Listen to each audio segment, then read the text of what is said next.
Hello and welcome to this webinar on Spanish wine regions. My name is Ed Wicks. I'm an educator for the WSET. I work at the WSET School London, primarily teaching wine qualifications through levels 1, 2 and 3.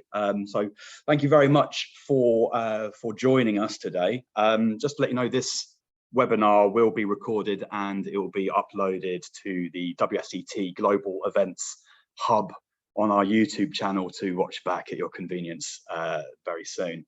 If I can ask anyone who wishes to post any questions during the webinar to the Q&A box, and that will be monitored, and we'll try and cover as many of those as possible. So yeah, a little bit about myself. So I started my WSET journey about 10 years ago, doing my level 1 and level 2 in 2011. I can't even remember these days anymore. It's all gone so quickly. And I absolutely fell in love with the WSET and the qualifications we do, and obviously the world of wine and spirits in general, and managed to complete my diploma 4 years later, which is our level 4 qualification, and become an educator the year after that. So absolutely have got nothing but high praise for our qualifications. Absolutely love teaching them. I especially love teaching the level 1 qualification, as it's really exciting to meet people just as they kind of start their journey in kind of wine education, and it's very exciting time to start learning about new areas and regions and styles, and discover things that you might fall in love with. So hopefully I can have a talk with you today about our Spanish wine regions. Now, Spain is a country that makes absolutely wonderful wines, and a huge variety. And we're not going to be able to cover all of them in the 30 minutes that we have today. There's approximately 600 varieties grown in Spain. And there's over 100 regions. So yeah, it's a lot to sink your teeth into if you become fascinated with Spanish wines. Although there's about 600 grape varieties, approximately 80% of all Spanish wines are made from about 20 or so varieties. Okay, so the key ones. We're going to be looking at these three in particular first of all. But a little bit of history on Spain. Winemaking, as far as records go back, kind of has been going on for about 3,000 years or so. It was introduced in about 1000 BC by Phoenicians, an ancient Mediterranean civilization. Although there are historical records that show that grape growing and grape cultivation may go back as far as 6,000 years in Spain. Some archaeological records. But winemaking as such as we know it, probably for about 3,000 years or so. It was the Romans, however, that when Spain became part of the Roman Empire, that really kind of took Spanish winemaking to the next level. And Spanish wine was hugely popular throughout the whole Roman Empire. And there's archaeological evidence of Spanish wines being enjoyed in the north of England, with Roman soldiers stationed at the outskirts of the Roman Empire in Germany. And it was enjoyed thoroughly back at Rome and in the kind of core of the Roman Empire as well. And it was enjoyed by different kind of levels of society as well. So that was the drink of choice for, you know, people who maybe not the aristocracy, but the more everyday kind of Roman citizen. It was their cheap and cheerful wine, but it was also touted as some of the highest quality wines in the Roman Empire as well, and the wines from Catalonia in particular noted for very high quality. Fast forward 2,000 years or so, and today Spain has the largest area of vineyards in the world. Massive industry. Even though it has the largest area under vine in the world, it's actually only the 3rd largest producer of wine in the world, lagging behind France and Italy. And this is partly to do with climatic reasons. The center of Spain, very dry and arid, and this kind of naturally reduces the amount of grapes that each vine produces. So even though a larger area is under vine, less wine is produced from those vines. Now, we probably are more familiar with Spain producing full-bodied, fantastic red wines, and that's probably true with our quality wines that we see on the export. Spain actually grows more white grapes than black grapes each year, but the most planted grape variety is generally reserved for inexpensive wines that are consumed within Spain or for being turned into brandy. So we're going to be focusing on the more high quality grapes that you would see on export markets across the world. And these are the three that I've selected to talk about some very important ones for you. So first of all, let's have a think about Tempranillo. So Tempranillo is responsible for some of the country's most famous red wines. It is the most planted black grape variety in Spain. And we can see a range of different wines made from Tempranillo. It will have typically really ripe red fruit flavors like plums, strawberries, cherries, etc. It has kind of medium, moderate levels of acidity and tannin, making it quite approachable and very drinkable. It can be made as a single variety wine, or Tempranillo can quite often be blended with other grape varieties, depending on the style of wine that the winemaker wishes to make. And quite commonly, these Tempranillo or Tempranillo-based blends will see some oak maturation. Tempranillo loves taking on these nice spicy aromas from oak barrels. So things like vanilla or clove is very common in Tempranillo-based wines.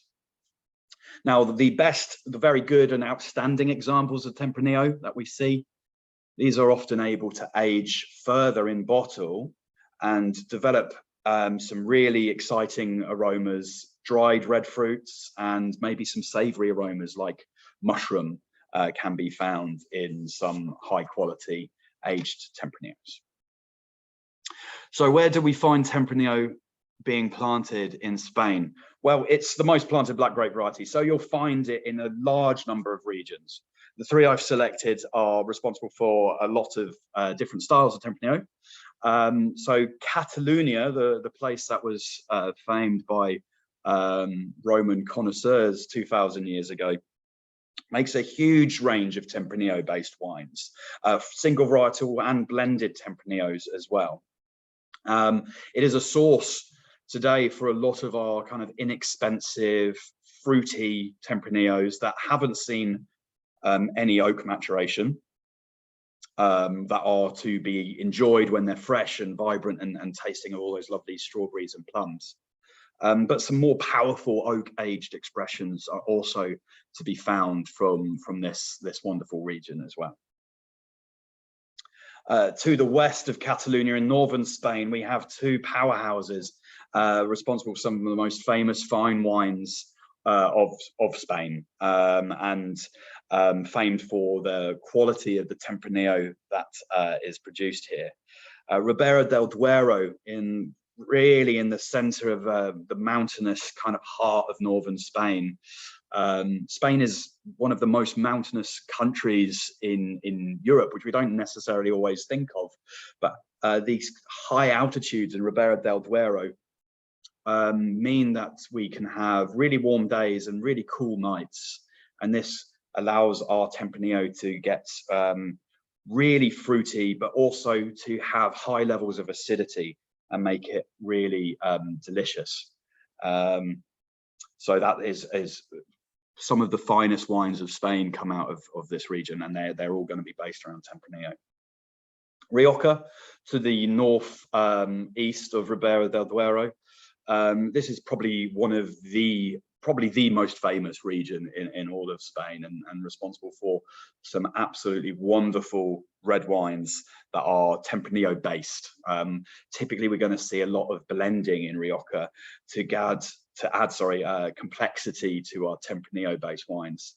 They're still going to be Tempranillo dominant on the whole, so lots of lovely red fruit flavors.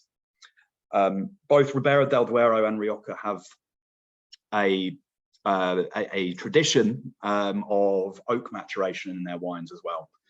So even though we can find fruity, unoaked Tempranillo wines from these regions, we're generally going to be finding some oak maturation. And we have a range of styles and labeling terms that are associated, especially in these regions, with different ages of our wines. So here in Rioja, I'll show you the labels that you might find in Rioja, and hopefully you'll be able to kind of decipher what you're going to find inside your bottle with these labels. So in Rioja, we have different levels: Generico, Crianza, Reserva, and Gran Reserva, and these are age statements. Okay, and each label, part of the legislation of the region, means that you have to have this kind of certificate sticker put on your bottle, so they're color coded, so you can easily work out what kind of style you're going to get. So Generico, this used to be called Joven. You might have seen this on labels previously. There was a recent change in Rioja wine law, and they changed the just changed the name of this category without changing any of the other rules really. Generico has no minimum aging requirements, and these wines are typically going to be released without any oak maturation, without any time spent in bottle, and they're going to be fruity and not showing any obvious oak aromas. So all the red fruits that we're familiar with from Tempranillo. If we age our wines for some time in barrel, we will have a Crianza. So this is our wines that must have some oak aging. Okay, so we'll see all the red fruits, but we'll also see some of that oak aroma, the vanilla kind of spice that we are familiar with from oak barrels in our Crianza wines. Reserva wines are wines that need to spend a significant time maturing in barrel and in bottle before they're allowed to be released. And they will now start seeing kind of dried fruit aromas, so like prunes, dried red plums, maybe cooked strawberries will be present in a Reserva wine that you'll find. And then Gran Reserva, these are quite often considered the finest quality in Rioja. Must be aged for the longest minimum amount of time, and these are the wines that even before the wines are released to the public to enjoy will be showing these more complex savory aromas like mushroom, which may not on the whole sound particularly enjoyable, but trust me, when in combination with all the lovely fruity flavors and the spicy aromas, can give you a beautiful complex wine with lots of flavor and lots of quality as well. All right, so there's our quick whistle stop around Tempranillo. So our next grape variety I wanted to talk about is Garnacha. And Garnacha is actually one of the world's most planted varieties. And it is known more commonly from its kind of French name, which is Grenache. But it's actually originally a Spanish grape variety that crossed the Pyrenees, and the French took credit for it, I suppose, when it was kind of planted in countries like Australia and South Africa and other places. Is Spain's second most planted black grape variety after Tempranillo. It also has lots of abundant red fruit flavors, very fruity indeed, our Garnacha wine. So loads of red fruits, cherries, plums, etc. It has relatively low levels of acidity, so it's not as refreshing with that kind of refreshing acidity that Tempranillo or other grape varieties might have. And it has low to medium levels of tannin, so lower levels of tannin than Tempranillo as well. What it does, however, Garnacha gets wines with real full body and quite high alcohol as well. So you can get some really nice, soft, fruity, quite rich styles of wine from Garnacha. It's often blended often with Tempranillo to create wines with more complexity, where it adds body to Tempranillo based wines and extra levels of fruitiness. Tempranillo adds a bit more acidity and tannin, for example. And Garnacha, as I said, is the second most planted grape variety in Spain, so it's going to be planted in a huge number of areas and regions. In Rioja, it is used as one of the main kind of blending friends of Tempranillo to make those Tempranillo-based wines, where it gives, like I said, those extra levels of fruity notes and some body and richness to our wines. Navarra is a region just to the east of Rioja, and they make red wines in a very similar style to Rioja, but quite often at a more approachable price point, which is very good for some consumers. So we're still going to see lots of Tempranillo and Garnacha based red wines, and often they will have similar kind of age statements that we'll see in Rioja with reservas and Grand Reservas, etc. Navarra is also home to a source, I should say, sorry, of fantastic rosé wines. Now, Garnacha, with its beautiful kind of fruity aromas, lots of red fruit flavors, is a really fantastic choice for dry rosés, where those ripe strawberry flavors can be shown off in a different style of wine as well. So Navarra, if you like rosés, is a fantastic place to go. Now, our final region for Garnacha that I wanted to talk about is Priorat. It's inside Catalonia, and not far away from Barcelona. It's a very mountainous region, and similar to Ribera del Duero, this kind of altitude helps kind of give us like really intense fruity flavors in our Garnacha, more so than in some other regions. So we can see some really powerful Garnacha based wines in Priorat that have really long aging potential and very, very high quality wines indeed. So a place to check out if you like that grape variety. The final grape variety of those first three that I wanted to discuss is Albariño, because I wanted to talk about a white grape variety, and a white grape variety that has really kind of blossomed in popularity in the last, well, in my experience, in the last 10 plus years, I suppose. It is a grape variety that has really fantastic levels of acidity, making it really refreshing. And it has very ripe citrus fruit flavors as well. And this means it's an easy wine to pair with food, especially food that might be fatty or high in acid itself. I'm not the best chef in the world, so I'm not going to go further than that, but I can help with some food pairing if anyone has any questions. But yeah, something really nice, and like maybe some fried foods, fried fish or something like that, to be really really help cut through the fatty notes of these kind of dishes. And it's also fantastic to drink as kind of an aperitif or just on its own, because it's incredibly refreshing and delicious. Now, Albariño is pretty localized. It's not grown throughout Spain like the two black grape varieties we've been showing to you. So Albariño is a grape variety. It's native to Galicia, which is in the far northwest of Spain. It's also widely grown in northern Portugal, just on the other side of the border, where it is known as Alvarinho. So the B is replaced with a V. So Alvarinho.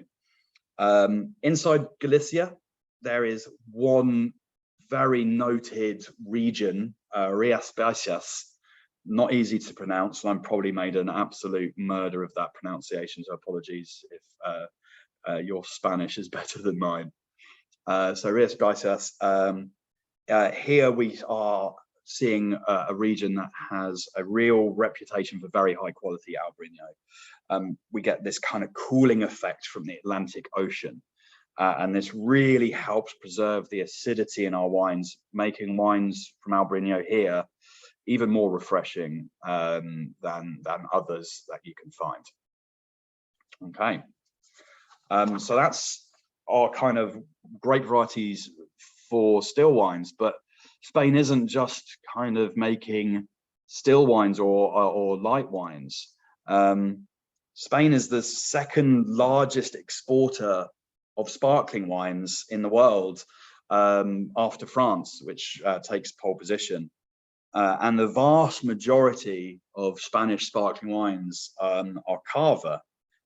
Excuse me. And cava as a category isn't necessarily centralized in one place. In fact, there's many regions that are permitted to make cava wines, including Rioja. Although Rioja doesn't make a large amount of sparkling wines, it is noted for making some really high quality ones. The vast majority, overwhelming majority of cava is made in Catalonia, not far away from Barcelona, in the kind of mountainous regions just inland. The mountainous kind of regions here help cool the climate and help preserve acidity, the wine's natural acidity, that makes the sparkling wines here extra refreshing. We're going to use several different local grape varieties in the production of cava. And these grape varieties are going to give us nice kind of ripe apple flavors and lemon flavors.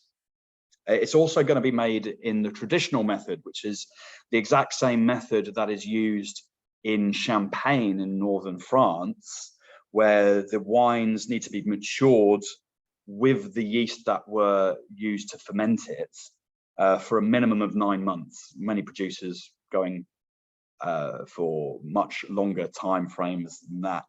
And this is going to give the wines a subtle kind of bready aroma that's going to be very attractive when we've paired with those kind of fresh apple lemon kind of flavors from the local grape varieties. So cava, yeah, there's many different qualities and levels of cava. It is, generally speaking, really affordable and fantastic value for money as well. So a real great choice if you're fans of sparkling wines to check out and enjoy. And then finally, I wanted to talk about fortified wines as well, because Spain is home to one of the world's kind of classic fortified wines. In southern Spain and Andalusia is Jerez, and the anglicized version of Jerez is sherry, and sherry is a hugely important kind of fortified wine category. Fortification is the addition of high strength alcohol to wines, and historically this was done to kind of preserve wines that would have been shipped across the world on ships, obviously shipped across the world to help preserve them for their long ocean voyages. Okay, but then everyone was enjoying these wines, and so even today, with the advent of kind of much more rapid transportation or temperature controlled transportation, it's still a very popular style. Sherry is made from white grapes, and it's typically a dry fortified wine. However, some sweetened examples can be found, so you can find sherries that are of different levels of sweetness to suit your palate. There are really funky and interesting ways of maturing sherry that can lead to like kind of different styles. So there's fresher styles that are fruitier, that have flavors of lemon and apples and almonds, to more kind of oxidized styles of sherry that are almost brown in color and taste of kind of like toffee and walnuts. So check them out. It's quite an experience. I'm not going to lie. It might be an acquired taste for some, but for many of you out there, it will be the most fantastic thing you've ever tried, and worth checking out. All right, so that's all I really wanted to discuss with you guys, really. So I'll just say thank you very much for joining me this afternoon. There will be a feedback poll that will appear shortly, A recording of this, there he is, amazing. And a recording of this session will be emailed to everyone as well. And as I said earlier, be available on the WSET events hub on YouTube, where you can catch up on all our previous events as well. If you are interested in signing up for any of our qualifications, I cannot encourage you enough. It's fantastic. Please go to our Where to Study page on the WSET Global website. If you've enjoyed this as well, I'll be doing more of a similar kind of dive into regions of certain wine producing countries. So in January on the 24th, I'll be doing a similar webinar on Italian wine regions. May the 9th, we'll be looking at France, and then July the 4th, Independence Day, we'll be looking at the good old US of A. So put those in your diary and sign up. I'd love to see you there. Have we got any questions? Let's have a little look.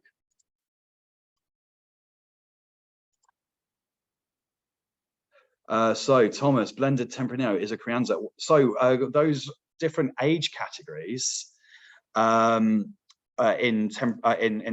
Rioja wines, you could have single variety Tempranillo. That would be an aged kind of statement, Crianza Reserva, or you can have blended Tempranillo. So you do have some freedom to create the style of wine that you desire.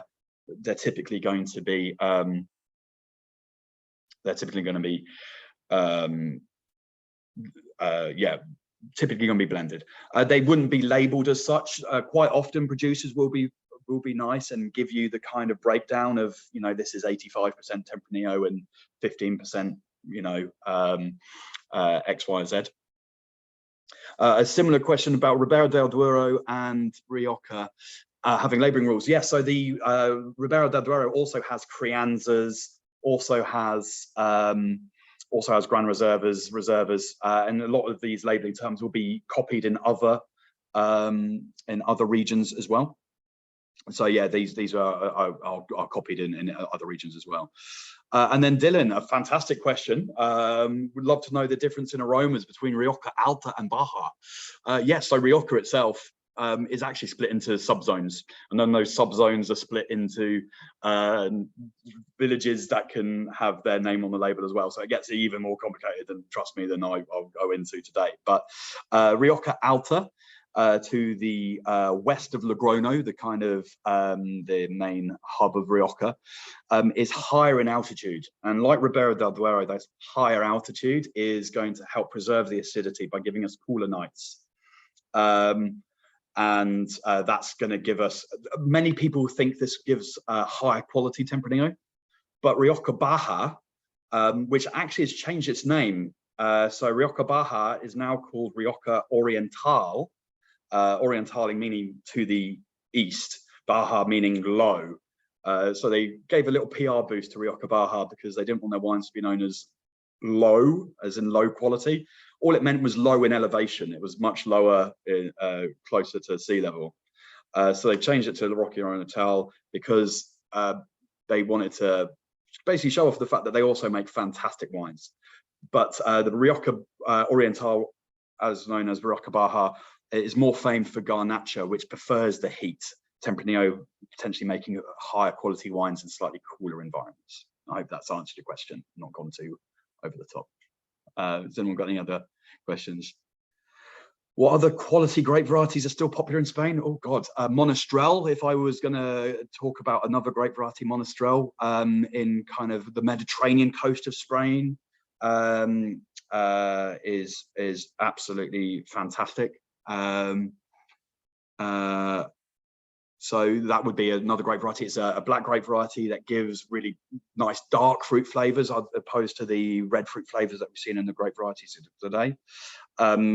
Check out other white wines if you like white grape varieties. Verdejo in a region called Rueda, just a little bit to the west of Ribera del Duero, on the banks of the Duero River, is a fantastic style. They can have really nice lime aromas, high acid, and just refreshing. Or you can have more oak aged, fuller bodied expressions as well.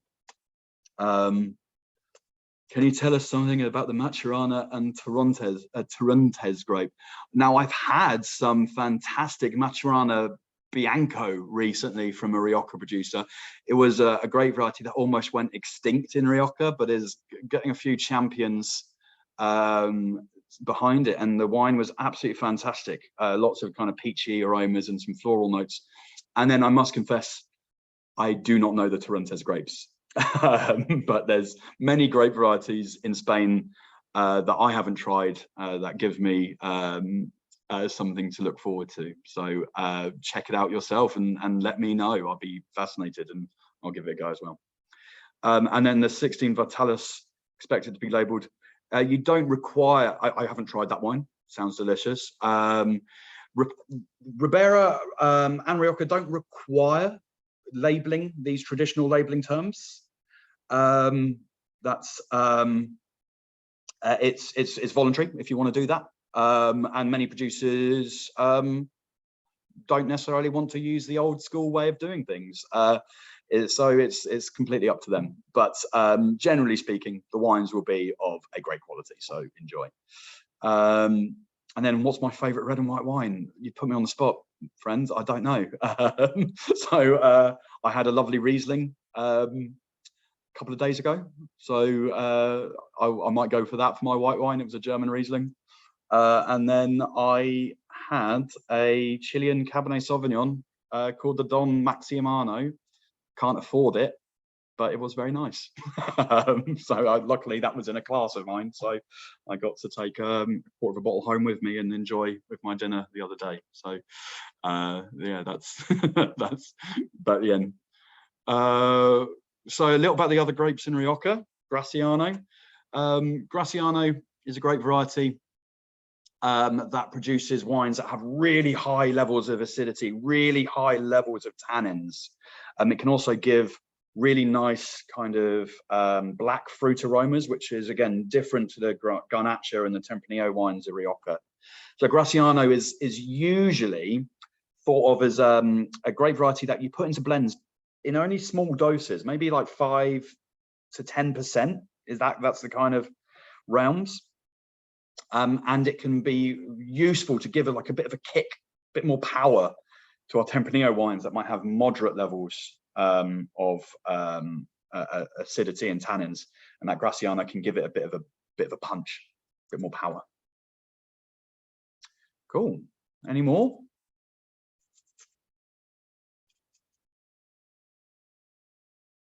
All right.